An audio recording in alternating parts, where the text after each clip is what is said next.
बिस्मिल्लाहिर्रहमानिर्रहीम। अस्सलाम वालेकुम फ्रेंड्स, आई होप आप सब ठीक हैं। Welcome back to my channel. Ramzan माशाल्लाह बिल्कुल करीब आ गया है। हर घर में रमज़ान की तैयारियां हो रही हैं। सब्जियां बहुत फ्रेश मिल रही हैं, स्पेशली मटर बहुत ज़बरदस्त और फ्रेश मिल रहे हैं और काफ़ी ज़्यादा सस्ते भी हैं।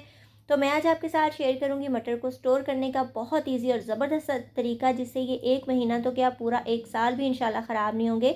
ना ही टेस्ट ख़राब होगा और ना ही इनका कलर ख़राब होगा। जब भी आप बनाएंगे आपको बिल्कुल फ्रेश टेस्ट आएगा और कलर भी बहुत ज़बरदस्त रहेगा। आप इसका कलर चेक कर सकते हैं। ये हमेशा हर बार ऐसे ही बनेंगे। तो काफ़ी ज़्यादा मटर लेके उसको स्टोर कर लीजिए, क्योंकि रमज़ान में मटर पुलाव बनेगा और काफ़ी सारी डिशेस बनती हैं, तो ये चाहिए होते हैं। तो चलिए अपनी ज़बरदस्त सी वीडियो को स्टार्ट करते हैं, लेकिन उससे पहले जल्दी से आप मेरे चैनल को सब्सक्राइब कर लीजिए। सबसे पहले यहाँ पे मैंने कढ़ाई ली है, उसके अंदर पानी डाला है, खुला पानी हम लेंगे और उसके बाद डाल देंगे इसके अंदर थोड़ा सा सिरका। सफ़ेद सिरका मैं यूज़ कर रही हूँ, जो खानों में यूज़ होता है। इसके 3 चम्मच कम से कम हम भर के इसके अंदर डाल देंगे। आप चम्मच भर के भी डाल सकते हैं, मैं अंदाजे से डाल रही हूँ। तो कम से कम हमने 3 से 4 चम्मच सिरके के ऐड कर देने हैं। और आप देख रहे हो पानी हल्का हल्का सा गर्म होना स्टार्ट हो गया है। इसको हमने बॉइलिंग पॉइंट के ऊपर लेके आना है। अच्छा जी, सिरका ऐड करने के बाद हमने क्या करना है, इसके अंदर चीनी ऐड करनी है। ये तकरीबन मैंने आधा चम्मच, हाफ टेबल स्पून जितनी चीनी ऐड की है। और उसके बाद हमने इसको मिक्स कर देना है। और मिक्स करने के बाद हमने इसको बॉयल होने का मतलब पानी के बॉयल आने का वेट करना है। और यहाँ पे मैंने मटर लिए हैं, ये तकरीबन 4 किलो मटर थे, जिसमें से तकरीबन ये 3.5 किलो जितने दाने निकले होंगे। तो ऑब्वियसली छिलका भी होता है, तो उसका वेट भी जो है ना वो निकल जाता है। तो ये मैंने दोनों बास्केट्स में डाल के रख लिए हैं। आप इनको वॉश करें या ना करें, क्योंकि बाद में भी हमने इनको ड्रेन करना होता है, तो कोई ऐसा मसला नहीं है। मतलब वॉश कर भी सकते हैं पहले और नहीं भी कर सकते। तो ये देखिए माशाल्लाह कितने ज़बरदस्त से हमारे फ्रेश मटर हैं। और आजकल बहुत ही ज़्यादा ज़बरदस्त से मटर होते हैं और बार बार दिल करता है कि इसकी डिशेस बनाई जाए। अच्छा जी, ये मटर निकाल के रख लिए हैं और उसके बाद जब पानी में बॉयल आ जाएगा, आप देख रहे हो बॉयल आना स्टार्ट हो चुका है, तो हमने क्या करना है, इसके अंदर मटर ऐड कर देने हैं। दोनों ही बास्केट्स वाले जो मटर थे ना, वो मैंने इसके अंदर ऐड कर दिए। और ये जो छोटे छोटे से बेबी पीस होते हैं ना, मुझे बहुत ही मीठे और मज़े के लगते हैं, मैं ऊपर ऊपर से खा लेती हूँ। तो ये देखिए जी, मटर डालने के बाद इसको हमने मिक्स कर दिया।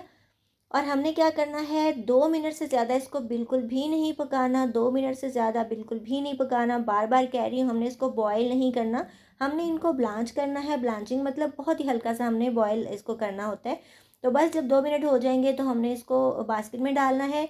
और ऊपर से पानी जो होता है ना, खुला टैप वाटर, उसके साथ हमने इसको अच्छे तरीके से वॉश करना है।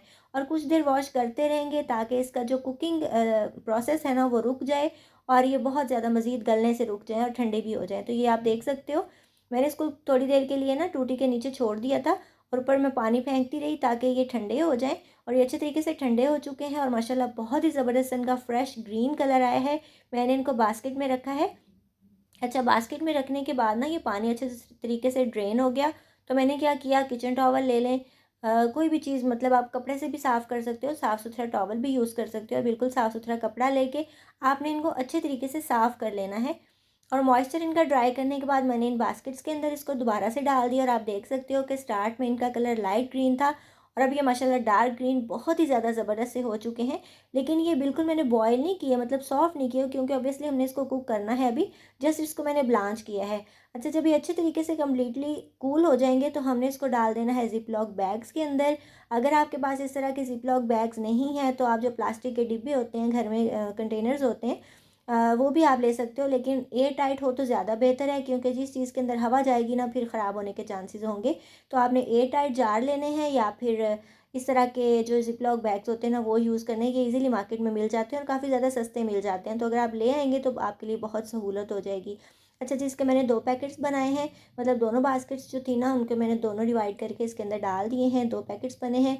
तो ये आपकी फ़ैमिली पे डिपेंड करता है, आप ज़्यादा क्वांटिटी में भी स्टोर कर सकते हो। तो ये बहुत ज़्यादा ज़बरदस्त तरीका है। इसको फ्रीज़र में रखिए, इसको हवा और नमी से बचाएंगे, बिल्कुल एयर टाइट रहेंगे, तो फिर इंशाल्लाह ये पूरा 1 साल तक चल जाएंगे, बिल्कुल भी ख़राब नहीं होंगे। लेकिन प्रेफरेबल यही होता है कि आप जो भी चीज़ फ्रीज़ करते हो, मैक्सिमम 1 या 1.5 महीने तक उसको यूज़ करें।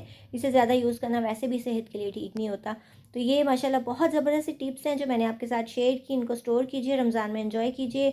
मटर पुलाव बनाएं या फिर कोई भी रेसिपी बनाएं, इंशाल्लाह ये टिप्स आपको बहुत काम आएंगी। आई होप फ्रेंड्स, आपको आज की ये ज़बरदस्त सी वीडियो अच्छी लगी होगी। अगर आपको मेरी रेसिपीज़ अच्छी लगती हैं तो जल्दी से मेरे चैनल को सब्सक्राइब कर लीजिए, बेल आइकन प्रेस कर लीजिए, ताकि मेरी फ्यूचर में आने वाली तमाम वीडियोस के नोटिफिकेशंस आपसे मिस ना हो।